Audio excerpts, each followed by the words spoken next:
ہاں ہاں قسم ہے چاند کی اور رات کی جب رخصت ہونے لگے اور صبح کی جب روشن ہو جائے کہ وہ آگ ایک بہت بڑی آفت ہے انسان کے لیے ڈر کی چیز، یعنی اس شخص کے لیے جو تم میں سے آگے بڑھنا چاہے یا پیچھے رہنا چاہے۔ ہر شخص اپنے کرتوتوں کے باعث گرفتار ہوگا، مگر داہنی طرف والے نیک لوگ جنتوں میں ہوں گے اور پوچھتے ہوں گے، یعنی آگ میں جلنے والے گناہگاروں سے کہ تم دوزخ میں کیوں پڑے؟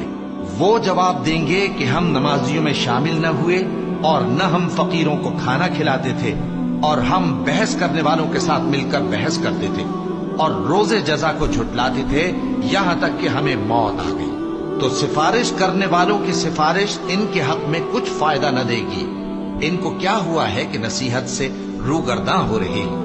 گویا گدھے ہیں کہ بلک جاتے ہیں جو شیر سے ڈر کر بھاگ جاتے ہیں۔ اصل یہ ہے کہ ان میں سے ہر شخص یہ چاہتا ہے کہ اس کے پاس کھلی ہوئی کتاب آئے۔ ایسا ہرگز نہیں ہوگا۔ حقیقت یہ ہے کہ ان کو آخرت کا خوف ہی نہیں۔ کچھ شک نہیں کہ یہ قرآن نصیحت ہے، تو جو چاہے اسے یاد رکھے، اور یاد بھی تبھی رکھیں گے جب اللہ چاہے۔ وہی اس لائق ہے کہ اس سے ڈرا جائے اور وہی معاف کرنے والا ہے۔